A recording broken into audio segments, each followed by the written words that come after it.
Hello guys, welcome to our channel Crick Gossip. So আজকে আমরা IPL 2024-এর match number 19 Rajasthan Royals versus Royal Challengers বেঙ্গালুরের post match show নিয়ে আলোচনা করব। তো গাইজ, চলো এবার শুরু করি। তো ফার্স্টে তোমরা সবাই দেখছো যে রয়্যাল চ্যালেঞ্জার্স বেঙ্গালোর ব্যাটিং করছে ফার্স্ট ইনিংসে। তো তারা কি ব্যাটিং করলো, মানে একটা টোটালি কি কম স্পিচলেস। 14-15 ওভার অব্দি ওপেনিং জুটি মাঠে থাকিয়া তারা ইন টোটাল গিয়া 183 রান করছে, 3 উইকেট হারাইয়া। এর ভিতর বিরাট কোহলির পার্টিসিপেশন কন্ট্রিবিউশন 72 বলে 113 রান। তো ভাই কি করতেছে তারা, এটা কি প্লেইং ইলেভেন খেলতেছে, কি টিম ম্যানেজমেন্টের থিঙ্কিং, কি টিম ম্যানেজমেন্টের মানে সিলেকশন প্রসেস, জাস্ট বিয়ন্ড মাই ইমাজিনেশন। ভাই বেশেক বিজয় কুমার ভালো বল করতে আসলো, তারে দিছে বয়া। মায়াঙ্ক, সরি মায়াঙ্ক দাগার না, সরি মহিপাল লোমরুর ভালো ভালো ব্যাটিং করতে আসলো, তারে প্লেইং ইলেভেনে চান্স দেয় না, দিছে কারে সৌরভ চৌহান। সৌরভ চৌহানের এগেনস্টে কোনো কথা নাই, হে ভালো খেলতেই পারে, বাট হের আগে তো মহিপাল লোমরুর ভালো ব্যাটিং করছে। তোমরা মহিপাল লোমরুরে কেন খেলাইছো না? ঠিক আছে, অনুজগৎ খারাপ, 1-2টা ম্যাচে ভালো, একটা ম্যাচে 2টা ম্যাচে ভালো ব্যাটিং করছে, এরপরে খারাপ করতেছে, ঠিক আছে, বয়সও টিম কম্বিনেশন মিলতেছে না, ঠিক আছে। মহিপাল লোমরোর কি দোষ করছে? বৈশাখ বিজয় কুমার কি দোষ করছে? আকাশদীপ কি দোষ করছে? তোমরা তারারে কেড়ে খেলাইতেছো না, তারারে কেড়ে খেলাইতেছো না। This is your thought process. আজকে কি করছো? 17 নম্বর ওভারে ক্যামেরন গ্রিন নামাইছো দীনেশ কার্তিকের মতো ব্যাটসম্যানদের হইয়া। তোমরা দেখতেছো ক্যামেরন গ্রিনের ব্যাটে বল লাগতেছে না, লাস্ট কয়েকটা ম্যাচে দেখে আইছো ক্যামেরন গ্রিনের ব্যাটে বল লাগতেছে না, তোমরা দীনেশ কার্তিকের নামায়া ক্যামেরন গ্রিনে লামাই দিছো। এটা একটা উম, এটা একটা টিম বিল্ডিং এর থট প্রসেস, এটা একটা টিম সিলেকশনের থট প্রসেস, ব্যাটিং অর্ডারের thought process. Totally just rubbish rubbish. Maxwell भाई फर्जी, क्या कर रहा है तू? तू एक बैट्समैन है, तू विकेट ज़्यादा लेकर बैठ रहा है और मैनेजमेंट भी तेरे से बॉल नहीं करवा रहा है। अरे यार, গত ম্যাচে ম্যাক্সওয়েল 2-3 উইকেট নিয়ে গেছে গা, সবচেয়ে ভালো বল করছে, আজকে হেরে ইতান করছে না, বল বল দিছে না, একবারও বল দিছে না। কি ভাই captaincy, total rubbish, total rubbish. আর আর ফাফ ডুপ্লেসিস পোস্ট ম্যাচ শোতে আসে কি কইতাছে যে ম্যাচ আপ, আরসিবি কবে তে ম্যাচ আপ চিন্তা করে, 16 বছর ধরে ম্যাচ আপই করে আইতাছে। আরসিবি কবের থেকে ম্যাচ আপের চিন্তা করে? তোমরা বেস্ট প্লেইং ইলেভেন খেলাও না কে রে? যাই প্লেইং ইলেভেন যাই খেলাইতেছো, মহিপাল লোমরোর কেন চান্স নাই? হে কি দুষ করছে? তোমরা টিমের থাকাই মানে পাপ হয়ে যেতেছে যে কোনো টিমের, যে কোনো প্লেয়ারের, তোমরার মতো টিমে থাকাই। তোমরা ফ্রেন্ডসরা ইমোশন নিয়ে খেলতেছো। ফ্রেন্ডসরা প্রত্যেকবার তারা মানে কোনো একটা সাপোর্টার, সাপোজ আরসিবির সাপোর্টার কোনো একটা অন্য টিমের সাপোর্টারের সামনে দুই কথা কইতে পারে না, কেড়ে কইতে পারে না, তোমরা নিজের পারফরমেন্সের কারণে। Total rubbish, total rubbish. এভাবে কোনোদিন কাপ নিতে পারতো না, কোনো দিন কাপ নিতে পারতো না। বিরাট কোহলি 113 রান করছে 72 বলে, ফাফ ডুপ্লেসিস করছে 44 বলে 33, সরি 44 রান করছে 33 বলে। তো যাই হোক, বিরাট কোহলি যাই করছে, বাকি ব্যাটসম্যানরা কন্ট্রিবিউশন তো আমি দেখলাম না। এটা একটা টিম স্পোর্ট। তো একজন কোনো দিন 2016তেও বিরাট কোহলি একলা, তার পাশাপাশি ডিভিলিয়ার্সেরও কিছু কন্ট্রিবিউশন আসলো, টোটাল নিয়ে গেছে ফাইনালে। এরপর তো তারা আর কোনো ফাইনাল তো দূর থাক, তারা প্লে অফসে উঠতেই কষ্ট হইতেছে, কোনো টেডায় মেডায় প্লে অফসে উঠতেছে। তো এভাবে টিম বিল্ড আপ হইতো না তো। একটা প্লেয়ারে চান্স দিতে গেলে, একটা প্লেয়ারে প্লেয়ার বানাইতে গেলে, ভালো প্লেয়ার বানাইতে গেলে মিনিমাম 5-6টা সিজন দিতে হইব। তোমরা দেবদূত পাটিক্কলের ছেড়ে দিছো। যাই হোক, টিম কম্বিনেশন যাই হোক, তোমরা দেবদূত পাটিক্কলের পিছিয়েই গেছো না অকশন টেবিলে। সারছো ভালো কথা, রিটেনশন পলিসি তোমরা মানে কি কম ওইটা পার্টসের উপরে ডিপেন্ড করে সেটা সারছো, ঠিক আছে, তোমরা এর পিছিয়েই গেছো না।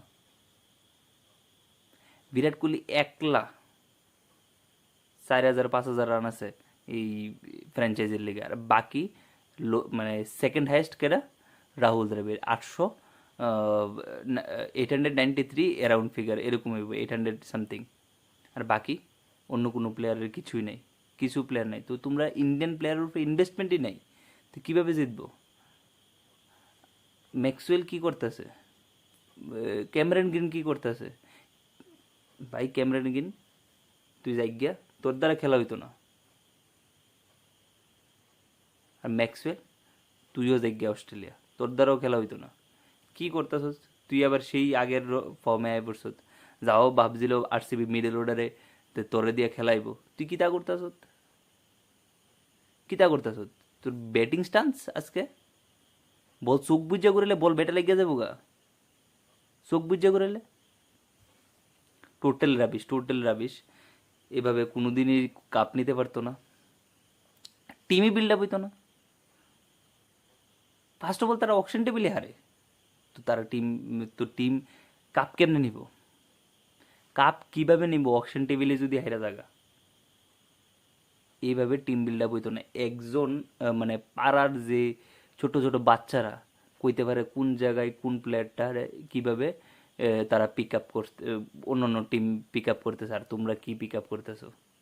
তারা খেলা দেখে না, আর তোমরা স্কাউটিং মেম্বারে করে কি मल्लू डल्लू तू, तेरे को तो मैं क्या बोलूँ।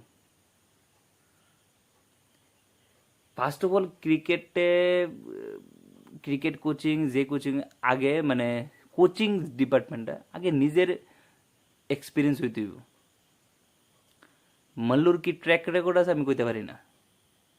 এই যে স্কাউটিং মেম্বার আছে, হ্যাঁ তো এবার আরসিবির আবার ফিল্ডিং কোচ, কি মানে হের রেকর্ড ট্র্যাক রেকর্ড আমার আইডিয়া নাই। আর আরসিবি প্রত্যেকবারই তারার এই মানে 1-2টা সিজন 3টা সিজন পর পরই কোচিং স্টাফ চেঞ্জ করতেছে। বাট অ্যাডাম গ্রিফিথ লাস্ট 6টা সিজন 7টা সিজন ধরে অ্যাডাম গ্রিফিথ বোলিং কোচ, 6টা না হোক 4-5টা সিজন ধরে কি বোলিং কোচ, কি বোলিং শিখাইতেছো? একটু স্পট বোলিং করতে পারো না? উল্টা দিকে তোমরা অকশন টেবিলে ওয়ানিন্দু হাসারাঙ্গারে সাইডে দিছো, ওয়ানিন্দু হাসারাঙ্গা হোক হে ইনজুর্ড 1.5 কোটিতে হেরে ছেড়ে দিছো। আর তোমরা এক সময় কিনছিলে 10 কোটি 10.5 কোটি টাকা দিয়া, 1.5 কোটির পরে 1.5 কোটির যে সময় উঠছিল হে, তখন তোমরা হের পিছিয়ে গেছো না? তোমরা কারে স্পিন ডিপার্টমেন্টে রেখেছো? মায়াঙ্ক দাগার দুষ নাই, ইয়ংস্টার। হিমাংশু শর্মা দুষ নাই, ইয়ংস্টার, 1-2টা ম্যাচ 4-5টা ম্যাচ খেলছে, দুষ নাই। আর অন্য রাজস্থান রয়্যালসের ইসে কে যুজবেন্দ্র চাহাল আর Ravichandran Ashwin world class spinner, আর তোমরা দিকে পাড়ার স্পিনারও নাই, পাড়ারতে যে খেলে স্ট্রিট ক্রিকেটে তারার মতো, তারার এক্সপিরিয়েন্স হলো স্পিনার নাই তোমার কাছে। এভাবে প্লেইং ইলেভেন যে এভাবে কাঁপাইব আমার তো মনে হয় না। আর ওই দিক দিয়ে জস বাটলার 58 বলে 100 করছে, স্যামসন 42 বলে 69 করছে। এটাই cricket, totally bluff, totally bluff. এরকমভাবে জিতে যাইতো না। ফ্যান্সরা আর হার্ড করো না। তো টিমটারে আমি মনে করি টোটালি বদ্ধ করা দরকার এই এই ফ্র্যাঞ্চাইজটারে টোটালি। কারণ টিমের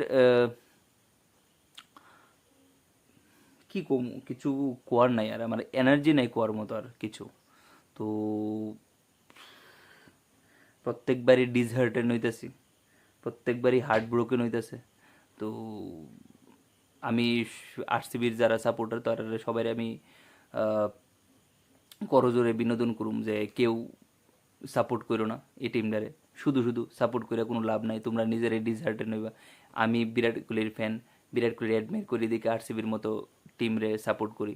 নয়তো বা আমার মনে হয় না আমার পাড়ার যে কুকুর বিড়াল পশু পাখিরা আছে তারাও তারারে সাপোর্ট করবো বুঝলা। তো আমার পাড়ার না, ইভেন কি মানে যে পাড়ার কুকুর বিড়াল পশু পাখিরা আছে তারাও মনে হয় না আমার এই টিমটারে সাপোর্ট করবো, একমাত্র অনলি ফর বিরাট কোহলি লিগে সবাই সাপোর্ট করতেছে। এই টিমটার কোনো বেস নাই, কোনো কিচ্ছু নাই, কিচ্ছু বলতে কিচ্ছু নাই। তারার পরে আয়েসেরা গুজরাট টাইটেন্স কাপ নিয়ে গেছে, ইভেন কি একবার রানার্স আপ হয়ে আছে। এলএসজি প্রত্যেকবার প্লে অফসে যাইতেছে, তারার পরে আয়েসেরা 16-17 সিজন ধরে আইপিএল খেলতেছে, আর তারার এই অবস্থা। ব্লাফ ব্লাফ, টোটালি ব্লাফ ভাই, টোটাল সাইরা দৌ এই টিমটারে। ক্যাপ্টেন্সি তো আজকে ভালো হয়েছে না, তো কিছু করার নাই। আজকে একবার একদিনে ক্যাপ্টেন্সি নিয়ে সেটা করে না, প্রত্যেক দিনই এবার সিজনে ফাফেরও কোনো পারফরমেন্স নাই, কোনো কন্ট্রিবিউশন নাই। আমার হয়তো আজকে ভিডিওটা এত একটা ভালো হইতেছে না, কারণ এনার্জি নাই কোয়ার মতো, কিচ্ছু এনার্জি নাই। তো হয়তো বা ভিডিওর মাধ্যমে আমার এনার্জিটা এত একটা প্রত্যেক দিন যে ভিডিওর মাধ্যমে যে এনার্জিটা শোকেজ হয়, তো আজকের ভিডিও করার মতো এনার্জি আমার নাই, কারণ টোটালি ডিসহার্টেন আজকের ম্যাচে। কারণ আজকে বোঝা যাইতেছে পয়েন্টস টেবিলের ব্যাপারে 5টা ম্যাচে আরসিবি জাস্ট একটা ম্যাচ জিতছে। নেক্সট আর মেবি কয়টা ম্যাচ আছে,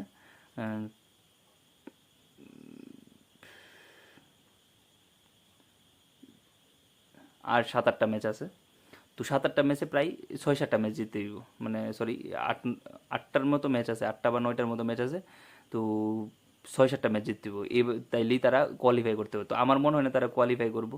তো এবারও আমরা হার্ড ব্রোকে এসালা কাপ নাম দেখে সেটা যাইতে হইব। তো আমার মনে হয় না এসালা কাপ নাম দেওয়া হইব, নাম দেওয়া এই টোটাল এই যে ট্যাগ লাইনটা টোটালি হোয়াইট ওয়াশ করা দরকার। আর কাপ নাম দু তো তার জীবনে হইতো না।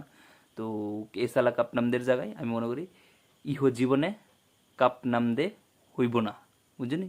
ইহ জীবনে, ইহ জীবনে হইব না। তো তো এই বলেই আজকের ম্যাচের ডিসকাশনটা এখানেই শেষ করছি। তো কালকের ম্যাচ, প্রথম ম্যাচ দুপুরের ম্যাচটা মুম্বাই ইন্ডিয়ান্স ভার্সেস দিল্লি ক্যাপিটালসের প্রিভিউ নিয়ে আলোচনা করতেছি, বা প্রি ম্যাচ শো নিয়ে আলোচনা করতেছি। তো এমআইতে তো কালকে সূর্যা কুমার যাদব আইসে, ব্যাক করছে যতটুকু শোনা যাইতেছে। তার সোশ্যাল মিডিয়া হ্যান্ডেলের মাধ্যমে আমরা খবর পেলাম এমআইতে সূর্যা কুমার যাদব ব্যাক করছে। তো অলমোস্ট তার প্লেইং 11 সূর্যা কুমার যাদব এডিশন হইব, আর বাকি অলমোস্ট সেম থাকবো। আর দিল্লি ক্যাপিটালসের যতটুকু খবর আছে Mitchell Marsh injured, Kuldeep Yadav injured. তো মেবি মিচেল মার্শের জায়গায় ম্যাকগার্ক একটা প্লেয়ার আছে, আর নয়তো এই ম্যাকগার্ক একটা প্লেয়ার আছে, আর নয়তো কুমার কুশাগরা ডেবিউট হইতে পারে কালকের ম্যাচে। তো কুমার কুশাগরার নামও আমরা অনেকবার শুনছিলাম, অনেক শুনছি। ইভেন কি তারা যে সময় অকশন টেবিলে নিতেছে প্লেয়ার, কুমার কুশাগরের বাই করতেছিল, অনেক অনেক টিমও তার পিছে দৌড়াইছে। তো ইন লাস্ট দিল্লি ক্যাপিটালসই তারে নিছে। তো যদি কুমার কুশাগরা কালকে টিমে চান্স পাই, তো আমি মনে করি, আশা করি হ্যাঁ ভালো পারফরমেন্স করব, দিল্লির একটা মাস্ট উইন ম্যাচে জিতাতে পারবো। তো আমি যদি এজ এ অন পেপার দেখি মুম্বাই ইন্ডিয়ান্স আর দিল্লি ক্যাপিটালসের টিমের অন পেপার কম্বিনেশনটা দেখি, কম্প্যারিজন করি, Mumbai Indians is far more better then Delhi Capitals. তো যদি মুম্বাই ইন্ডিয়ান্স জিতা স্টার্ট করে, আমার মনে হয় মানে প্লে অফসের দাবিদার হইতে পারে, কারণ প্লেভিয়ান হিউজ স্ট্রং টিম। জাস্ট জেলিংয়ের দরকার, একজনের মানে টিম কম্বিনেশনের দরকার। ড্রেসিং রুমের ভিতরে যে চেঞ্জেসটা, টিম জেলিং যারা কয়, এটার দরকার মুম্বাই ইন্ডিয়ান্সের ভিতরে। জাস্ট হেট্রেড যে ছড়াইতেছে টোটালি হার্দিকের উপর, তো ওইটাই মেবি মুম্বাই ইন্ডিয়ান্সের যে মাইনাস পয়েন্ট হয়ে যেতেছে নেগেটিভটা। তো যদি মুম্বাই ইন্ডিয়ান্স জিতে স্টার্ট করে, মেবি যে আইপিএল 2024-এর যে বাকি স্ট্রংগেস্ট টিমগুলো আছে, CSK, Rajasthan Royals, Gujarat titans, Sunrisers Hyderabad, Kolkata night Riders, তারা হিউজ টক্কর দিতে পারে। তো তার ভিতরেও যে হার্দিক পান্ডের যেভাবে ট্রোল করে দিয়েছে, আমার মনে হয় হার্দিক পান্ডের দোষ টোটালি এটা ম্যানেজমেন্টের ফেলুর। ম্যানেজমেন্ট ভালোভাবে কন্ডাক্ট করতে পারছে না, রোহিত শর্মার সাথে হোক। আর দেখো, অনেক টিম যে ক্যাপ্টেন্সি হ্যান্ড ওভার করছে, যেমন MS ধোনি করছে, গতবারও ট্রাই করছে, সরি হ্যাঁ রবীন্দ্র জাডেজারে দেওয়ার। তো গতবার না, সরি গতবারের আগে। তো জাডেজা পারছে না।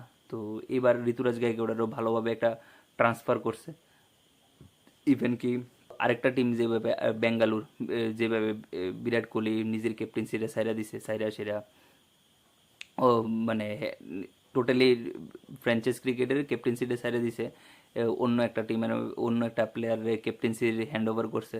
তো এইভাবেই করা দরকার আসলো, বা আরও একটু ভালো ওয়েতে করা দরকার আসলো। এই কারণে হয়তো বা হেট্রেড, কারণ রোহিত শর্মা মুভমেন্টসের 5টা কাপ আইনা দিছে উইনিং। গতবারও দেখো টিমের ভিতরে কেউ আসলো না, তবু প্লে অফসে নিচে গা, কিন্তু বোলিং ডিপার্টমেন্টে কেউ আসলো না, প্রায় অলমোস্ট কেউ আসলো না, বুমরা টুমরা কেউ আসলো না, তারা কিন্তু নিয়ে গেছে। তো রোহিত শর্মার নিয়ে যে সফট কর্নারটা আসলো, এটা তো সবাই থাকবেই।